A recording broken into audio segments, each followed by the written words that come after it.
I'm on the phone in the car park of the local tavern after coming outside, and the consultant's like, "Yep, yeah, I think we're going to go ahead with the contract." And I'm like, "Great, I'll get my team onto it." I said, one condition. He said, "We've just got to come and inspect your workshop." I'm like, "Yeah, not a problem. Tuesday, okay?" He goes, "Yep, that's fine. We'll send the contract over and we'll see you Tuesday." Mm-hmm. And Tim was stood next to me in the car park, and he goes, "Kelvin, we don't have a workshop." Well, welcome to WA Leaders Podcast. My name's Charlie Gunningham. I've been involved with WA Leaders since its inception in 2016. And today we have Kelvin King. Welcome, Kelvin. Welcome. Thank you. Kelvin says he doesn't have a title, but he's basically the owner, CEO, director of MEG, the Mechanical Equipment Group, which has been going about 10 years, but actually predates that perhaps 20 years. And you've had like 30 years experience pretty much in the industry. So, Kelvin, welcome to WA Leaders Podcast. Yes, tell us a little bit about the business. What does it do? I know it's like a group of like 5 companies, but basically what is it? What is MEG and how's it going? It's going well. Good. We are very fortunate to be where we are in the world. We're an engineered products group of companies, all specialising in different fields. So from wastewater treatment, automation, bulk materials handling, power transmission, and we have an e-commerce platform called PartsBook. And typical customers would be who?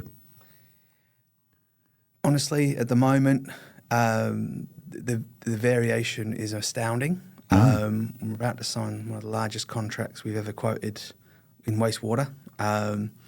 We just this week, we're building a automated feed system for a large cattle producer in the Midwest. Okay. Today, we're doing a mixing system at a chemical plant in Kwinana. And then the other guys are working for the hospitals doing some patient lifters. So right, okay, very different. So mechanical equipment, right? Patient lifters, get it? Engineered products. Yeah, our biggest customers are the tier 1 miners. Right. And we love you very much. Yes, and it's a big mining boom at the moment, continuing to be so. So hence you're busy and you're growing. Yeah, I mean it's phenomenal the opportunities that present themselves. Is it a very competitive industry? A lot of other people doing what you're doing, or you got yourself a bit of a niche? Together, I think we're greater than the sum of our parts. So, because you have, say, the bulk materials handling and the automation, we're very good at automated weighing, dosing, bagging. Very good at lithium. We've got some guys up at the lithium mine up north at the moment doing commissioning and maintenance plans for some equipment we've supplied them. Mm-hmm. So, from lithium, basically every periodic element we can help you with in some form. Yep. So the business is getting quite big now. It's got 45, 50, you call them team members or staff?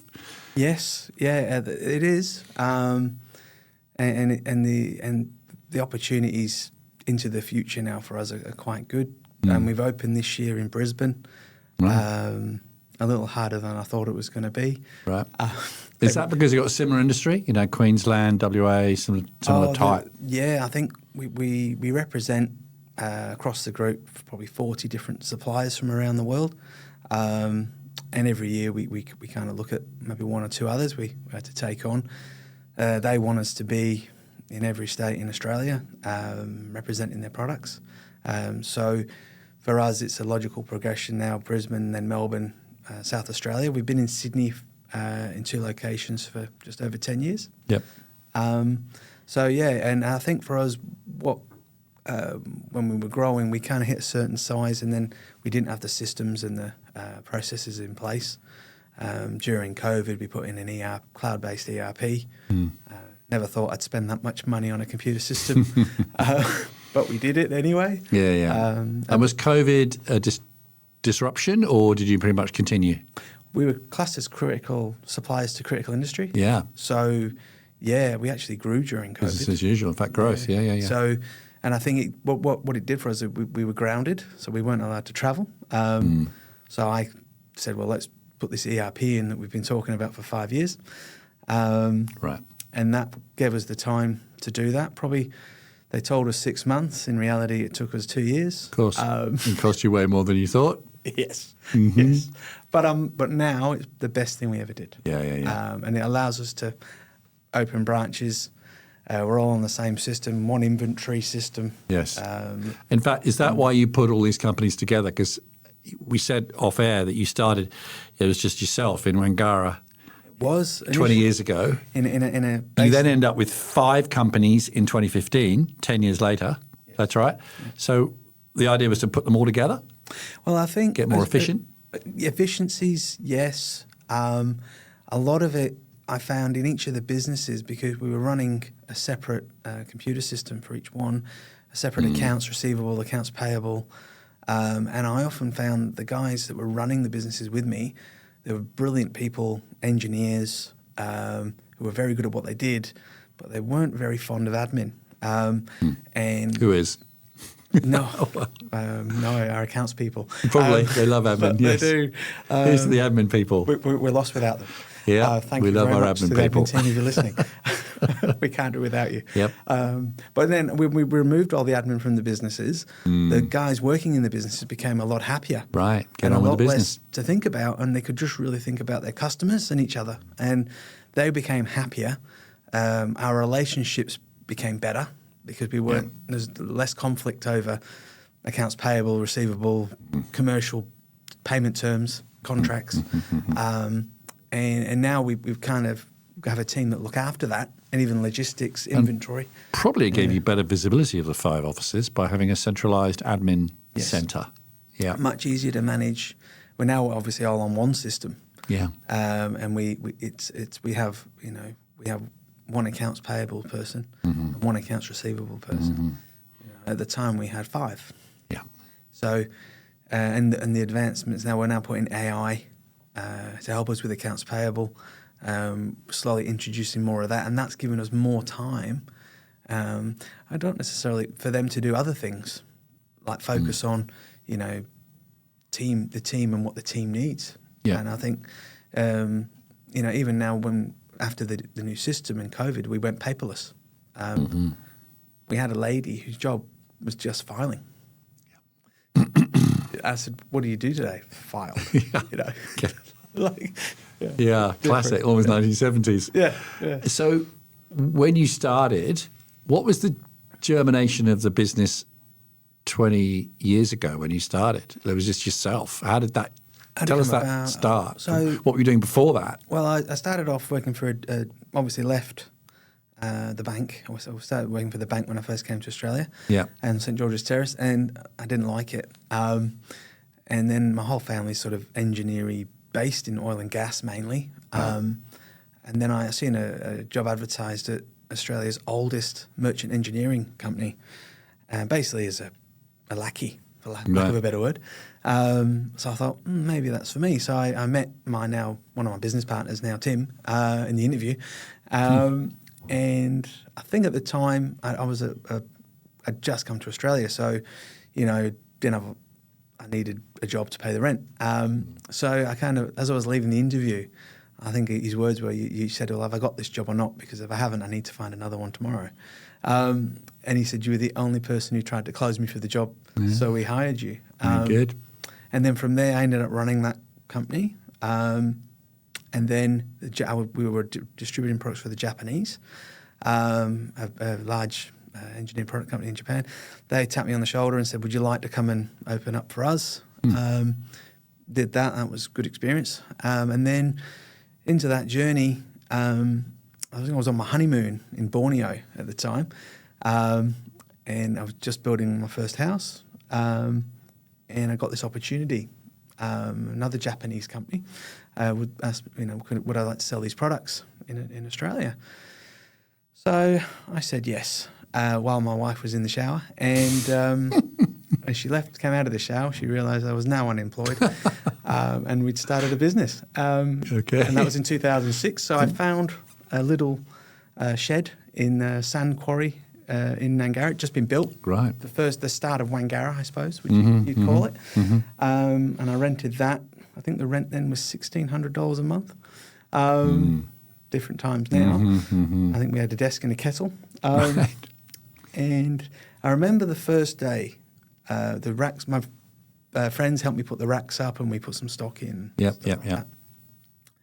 And I opened the laptop and the tumbleweed blew past. And I thought to myself, An actual tumbleweed. blew past the front door. And I remember it looking at it was my first morning. Yeah. We opened on our own here now. And I thought, I don't know if that's a good sign or not. Yeah. Sink or swim. But now Wangara is completely dense. There's Absolutely. factory units everywhere. So Tim, who'd interviewed you, Yes. you then went for a Japanese company in another country, and you've ended up working with Tim. So How did that happen? Well, when I was starting the business, I kind of said, I had a chat with Tim. I said, "This is what I'm thinking of doing." And I said, "Would you like to come with me?" And he said, "Oh, it's a bit scary." And I said, "Well, there's tumbleweed. Where are you? It's Wangara. I've mortgaged the house that I haven't finished yet." Off we go. You're 27 at the time, so when you're 27, you do silly things. You got time to recover. Yeah. What's going to go wrong? Well, what's the worst that can happen? Yeah. Oh, I can tell you. Don't know much. I could tell you the worst that could happen, but lose my house. Pretty much. And then so Tim said, "I can't do it. I've got too much responsibilities." He had kids and things, so he helped me put the racks up and all the stock. And he kind of popped in every week, make sure I was okay. He's a good friend. And then about 2 years later, he said, "I've got this opportunity with an Italian company to sell bulk materials handling." Yeah. And I said, "Have you got your suitcase with you?" He said, "What do you mean?" I said, "We're going to go and get on a plane. Let's go and get it." And he went, "You'll be my partner?" I'm like, "100% I will." And that was the second company. Fantastic. So we made up the name in the car, in the taxi, on the way from the airport. And what are we going to call it? On the way to the Italians. Yeah, we were there in the taxi, and he said, "What are we going to call it?" And I said, "I don't know. Have you got any names?" He said, "Not really." I said, "What are we selling?" I said, "We're selling industrial equipment." He said, "Well, let's call it," and I'm like, "Well, let's call it Inquip." And that's nice. And then the guy's like, wait, when we got to reception. No business cards? No, just. Kelvin and Tim from Inquip. Yep. Except with a straight face. Mate, we I think I told the story at Leaders, Classic. How we got our first large order, and it was Melbourne Cup Day. And I'm on the phone in the car park of the local tavern after coming outside, and the consultant's like, "Yep, I think we're going to go ahead with the contract." And I'm like, "Great, I'll get my team onto it." Me? It was three of us at that time. All right, three of us, okay. And then he says, one condition. He said, "We've just got to come and inspect your workshop." Ooh. I'm like, "Yeah, not a problem. Tuesday, okay?" He goes, "Yep, that's fine. We'll send the contract over and we'll see you Tuesday." And Tim was stood next to me in the car park, and he goes, "Kelvin, we don't have a workshop." I'm like, "I know, Tim, but we've got 5 days to work it out." And you did? We ended up partnering with a gentleman that had a workshop and said, "Listen, if we can use your workshop, you can do the work and we'll do the engineering." Back then, because I remember 2015, 2016, the economy was not what it's like now. No. I think we went through a period of 15 successive quarters of negative economic growth in WA. It was a tough time. That's a tough time to start a new business. Yeah, in hindsight. But I think for us, what got us through was that contract. That was a big deal for us. Yeah. And because there was only 4 of us, I think 3 or 4 of us, and there was still work in the remote mining time. Right, And Tim and I disappear into the desert, for lack of a better word. And we'd go to mine sites and we'd fix processing problems. And that's sort of how the business sort of started. Yeah. But I think coming now, I often say this, we had the Yellow Pages and a Gregory's map book and a will to go out and, find work. Yeah. And today, the guys would receive 20 leads a day from marketing. We open on average 1 to 2 new accounts a day across the country. It's good. Yeah. And Tim's still with you. He is, bless him. What we're actually off to Italy again in September for a 50-year anniversary for one of our suppliers. Wow. But as I say, it has, and he's happy. I think he's up at the lithium mine today, and that's where he wants to be. Right. You know, in the dirt with a vernier caliper in one hand and a sketch pad in the other. Oh, bless him. So starting with the tumbleweeds in Wangara 20 years ago to now running 5 companies in a group with 50 staff, you've developed you're a business leader. You're leading your team. How do you lead? Is it something that comes naturally to you? Have you read books? Have you watched other people lead? How would you describe your leadership style? I mean, for me, you know, I have the sort of 11 people that sort of lead the different, from admin, marketing, you know, the different branches. Yep. And I try to speak to them like once every day or 2 days. And then pretty much the conversation normally goes is, what's the biggest issue we have today? And how can I help you fix it? And obviously joining leaders has been good. I've been able to meet some new people to help me with advice and processes and things. Yeah. And I think with the guys, like if you take the mentality of servitude, and I think if you just keep asking, you know, even with the customers, you know, what's the biggest problem you have on site? Yeah. And being able to give them a solution, and take some of that away from them, makes their day better. I think if you can leave somebody in a better place than when you met them, it's a good day. Yep. And I think that's all I do now is help them. Servant leadership, you'd probably describe that as. Yeah, to serve. Yeah. And don't serve the team, serve the customers. Yeah. And I think, you know, yes, I make bad decisions. Some of our products and some of the companies we've started didn't go great. But generally, for every failure, we've had 2 successes. So I think the only advice I probably give is to fail quicker. Learn from your failures. Correct. I mean, and luckily I've met Kelly, my wife. She's fantastic. She doesn't really say much. I think when she's sometimes she'll tap me on the shoulder and go, it was a great idea, but it's just not got legs. Not going to happen. So, you know, and I think but having that person, even when I started the business, you know, I worked 7 days a week. Kelly'd work full time, and then she'd probably do admin work while I was asleep, you know, for the first sort of 12 months, because, you know, we'd put all this stock in, and I had to pay it all back within 12 months. But I do. I'll tell you one more story. Stories, isn't it? It was an Olympics, let's say, and I'm at a chemical plant, and I'd had a gearbox fail badly. And I think Tim was down there with me, helping me. So one of your products you'd built had a gearbox failure. Yeah, big failure. During the Olympics. It was the Olympics because I remember I wanted to watch the Olympics. And I remember all my at the time, it was when the big TVs had first come out. Right.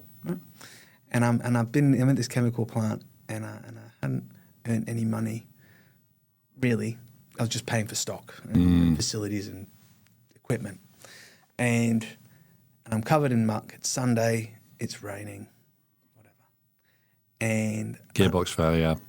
You want to be watching the Olympics. It just been a hard 6 months. You know? It was probably before it started to go. And I remember ringing Kelly, and I said, Kelly, I quit. I'm done. I'm going to go back and work for the Japanese. It was, yeah. What was that? So like 2-3 years in? I probably quit twice, I think, in the journey. Seriously, twice. Wow. You know, and you emotionally quit, but you didn't actually quit. No, emotionally in my head, you were I'd like, quit. I was gonna, that was it. I was done. Yeah. And Kelly's like, what's wrong?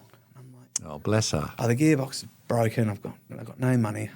I said, I'm paying this stock. Pay this stock back. I got 3 months to go. And whatever. I said, I'll go and get my old job back. And yeah, it is what it is. Yeah. And she went, just go and get a takeaway, grab a bottle of wine, and we'll have a good chat. and we'll watch a movie. Okay. And just decide tomorrow. Mm-hmm. And I think that was probably the best Sleep advice. on it. Things are always better in the morning. And I think that's probably, don't quit. Don't. And I think the biggest thing you can have is grit, Yes. perseverance. Everything passes. The product failure will be fixed. We've never backed away. We've done over nearly 600 projects, I think. We've never, they don't. Every project has its challenges. I think we've refined it now to pick the projects that are we're really. And are these ones you have to tender for, or is this the normal sales approach, consultative selling, bit of both, direct, right? Tendering and both, and we've never backed away from a successful commission or delivering of a project. And I think today, most of our work, more than half of our work, is just repeat customers. 7 days a week is not sustainable mentally for yourself. Physiologically, it's not sustainable, but it's what we tend to do in those early years. You've got to a stage now, you've got kids in secondary school age, 3 of them. You want to have time with them because that doesn't come around again. So how do you plan your week, your day, so that you are getting away from the business? It's not completely all-encompassing. And you do have your weekends, and you're not sitting in the rain, in the mud on a Sunday, fixing a gear. I'm still sitting in the rain and the mud on the Sunday, but it's at the side of a football pitch. Excellent. Watching someone kick a footy. Excellent. I think it was more than that.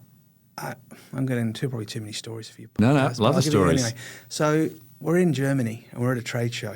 And when we started the 3 businesses at the time, we set a number, revenue, that we wanted to hit. And that was our 5-year plan. And we'd hit this number within 3 years. And it was quite deflating. And I went and knocked on Tim's hotel room door. I said, Tim, we're there. We hit this number that we'd set. And I said, oh, how's it feel? I said, oh, not what I thought it was going to be. And that's when I realised that I have to do more. So we started sponsoring anyone in the business who was involved in a local club. We'd sponsor their team. So we've done hockey, we've done netball, we do this local soccer club, we do the local cheerleading club, and then just to give back to the community you're involved in, right? Well, it was more than. And then I said, and Kelly's like, same sort of question. They were like, well, what did you do when you were young? And I was like, well, I really enjoy football, And she went, well, why don't you go and join a local veterans team? So I did, and then. So when you say football, you mean soccer? Yes. As we'd say. Yes, back in our country. Yeah. And then the guys were like, we need volunteers to help out with the kids because, I think the local club, they got like 500 kids. And I'm like, well, I've never done it before, but I could go on a course. And that was 5 years ago. And then we now sponsor all the kids. I coach the team. Kelly's the manager. Sundays, we're normally on the side of a pitch somewhere in Perth. And I think having that day together is fantastic. But being there for kids' assemblies, right? When they're at primary school and they're doing an assembly, being able to, if you run your own business, you can actually do that. You can. Probably easier. I think you've got to. Everyone talks about work-life balance. The work and the life is just intertwined. Right. You have to find pockets of time. It's a blend. It's a blend, not a balance. And it's about the priority. Like I'll often be sat, before the assembly starts, I'll have the phone down low, tapping out a couple of emails, and I'll get a frown from Kelly. Nudge from Kelly, and then the phone goes in the pocket. Yeah. We embrace, and it's no. I know you don't want to have your kids watch you and go, "Dad, you're on the phone the whole time." Yeah, I could tell you another story about that. I think the child my daughter was very young, and we're at a friend's house for a barbecue, and we now we do make time, and the phone rang, and my daughter would have been about 4 or 5 years old, and she went, "Shh, work call," and that's when I knew, and this was many years ago. Yeah, 4-year-old. And 5, or maybe a bit older, but and I was like, oh, and that's when I knew. So now, the phones. I think we stopped work at 6, 7, and we try not to work weekends. But it is a juggle. And you're getting a bit of exercise with your veteran soccer. That is important, and I think the health of people who run companies, not only mental health, physical health, needs to be talked about. You need to make time for that. My health did suffer in the first 10 years. Yeah. I look back at photographs, and I'm probably 10 kilos heavier than I am now. And it was no exercise, bad diet. And you just... Probably not sleeping as much as you should. Correct. When was your last holiday? All that stuff. Yeah. I think when you start focusing on your health, everything else benefits. Correct. So last question on the business, and I'm going to a little bit back into your backstory. What do you want to achieve in the next 3 to 5 years with Meg? Where do you want to go with it? At the moment, you're obviously opening in Brisbane, so... Yeah, we've done that. We're going to go Melbourne, Adelaide, and Mackay. We're only less than 1% of our market, so... Still lots of room to grow. It's lots of market to take. It's limitless. I mean, we're probably the largest independent, or surrounded by a large American conglomerate in certain business units. Yep. And you're still enjoying it. You want to do this for longer. It's not like you want to look for a trade sale in the next 3 or 5 years. You want to be doing this in the next 5, 10 years. And I think you need to do something in life. You need, and yes, money's important, and profit and EBITDA and all these things. And yes, got to be in the green. But you need purpose. Yeah. What's the reason you get out of bed? And you could, have a multitude of hobbies, and you need a few hobbies. Yeah. But to get out of bed, and even my team now, I've got 3 of them building new houses. I've got people getting married, people having kids, and we're contributing. Yeah, they're all paying their mortgage thanks to the business that you've built. And even with the local sporting clubs, Kelly and I, we will do more of that sort of sponsorship and things that's passionate about. Yep.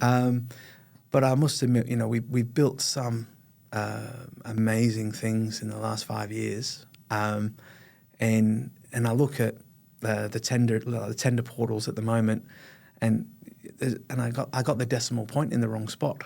I was just looking at how many projects in West Australia are currently in design or pre-feasibility, and it was something like 98 billion. Whoa! And that's through BCI portal that we use, and I was blown away. There's so much. And not only whether it's mining, we're doing cattle feed stations, medical work, grain terminals. It's still lots to do. Yeah, still lots to do. Now, I recognise the UK accent. You're not from around these parts originally. Like me, you were born in the UK. Whereabouts? And tell us a bit about your family, and then how did you end up as a 20-year-old moving to Perth, and what were you doing before that, and a little bit about schooling. So tell us about your family, where you're from. From Manchester, in the north, Newton Heath, sort of Failsworth area. My dad, Chris, he said to me, I've decided we're going to move to Australia. I just sort of finished, I was doing business school. And you said you're from an engineering type family, so he was from that area as well? He was, I spent a lot of time with him as a child. On school holidays, because we didn't have the luxury of childcare, so I used to go with him. He was a heavy diesel mechanic, so he'd work on the big diesel pumps down at the, he worked for Weirs and Fiat and them sort of people, and I'd help him change head gaskets on, V12. Yep. You were the eldest? Yes. Yep. Yes. And then he said, I can get you an apprenticeship, you come and work at Weirs with me. And I'm like, no, not for me, Dad. I want to work in a bank. Well, I thought I did, and that's what the career, because I was very good at math. I was very good at maths, and the career advisor said, "Well, if you're good at maths, we should put you in finance." And I was like, so I came to Australia, did that, got a job at the National Bank.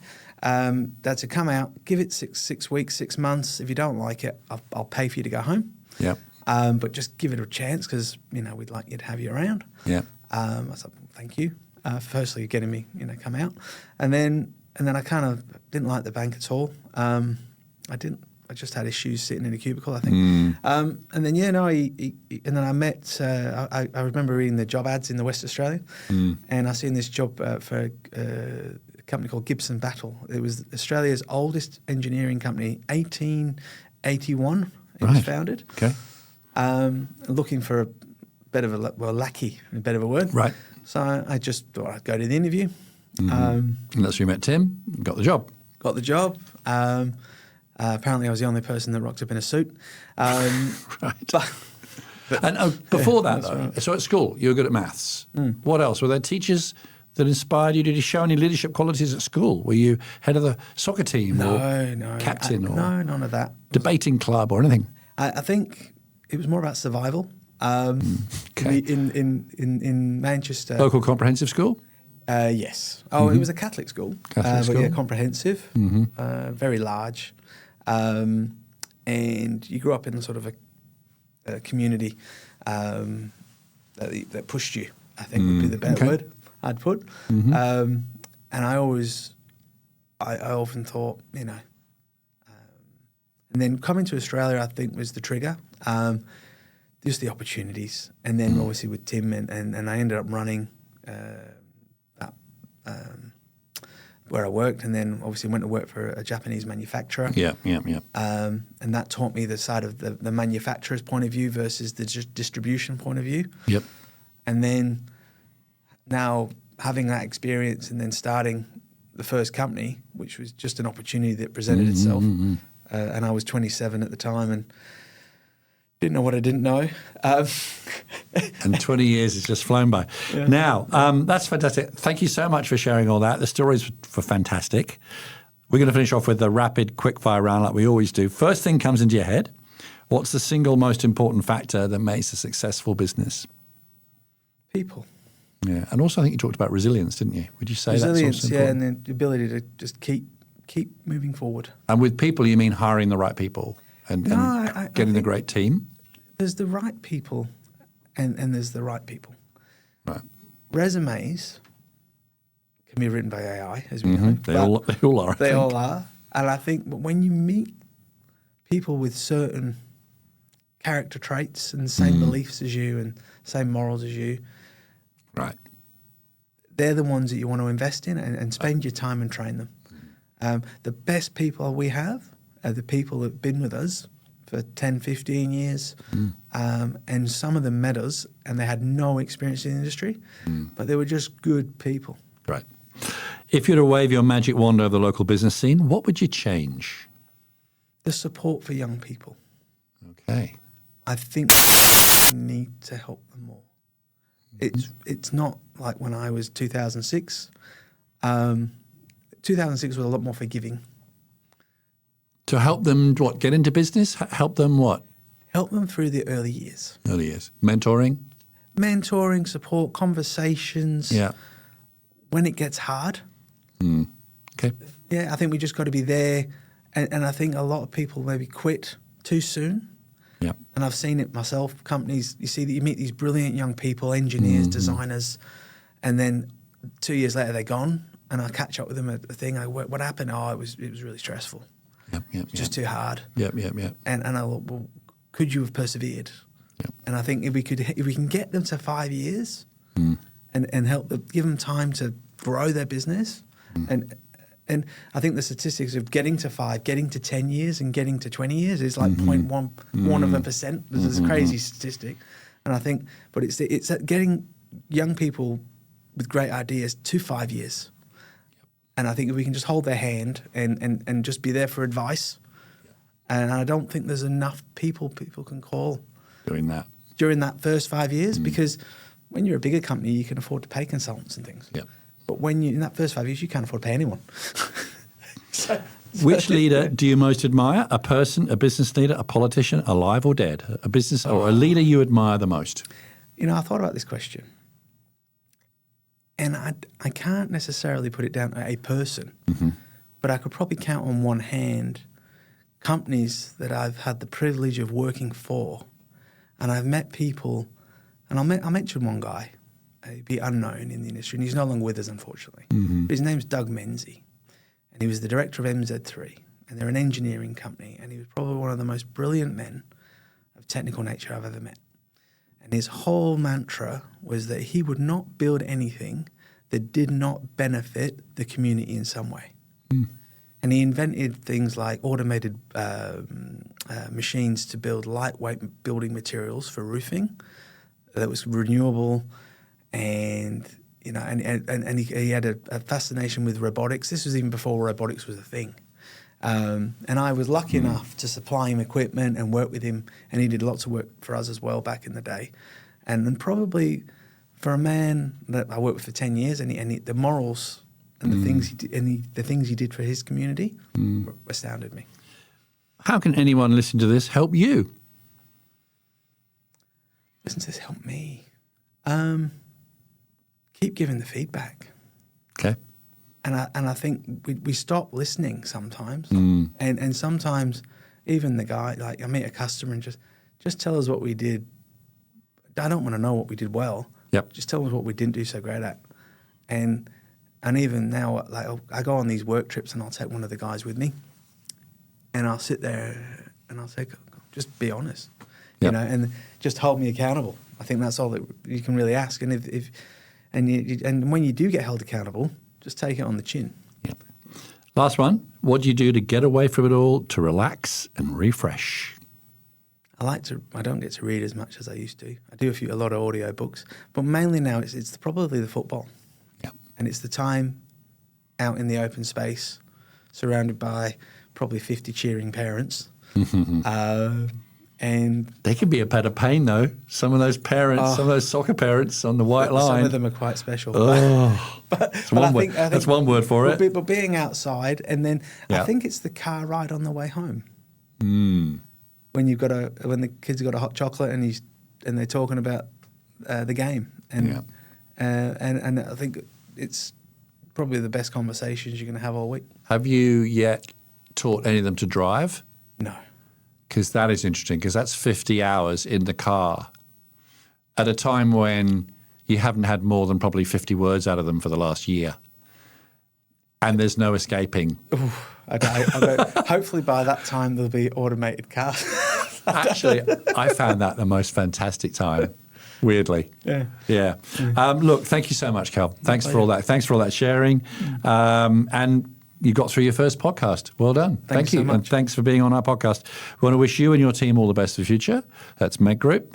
We recorded this podcast at the wonderful Podwave Studios in beautiful Leederville, West Australia. Don't forget to subscribe. Just find WA Leaders wherever you get your podcasts, and our latest episodes will wing their way to your feed. And if you like what you hear, please leave us a review, because that helps other people find us.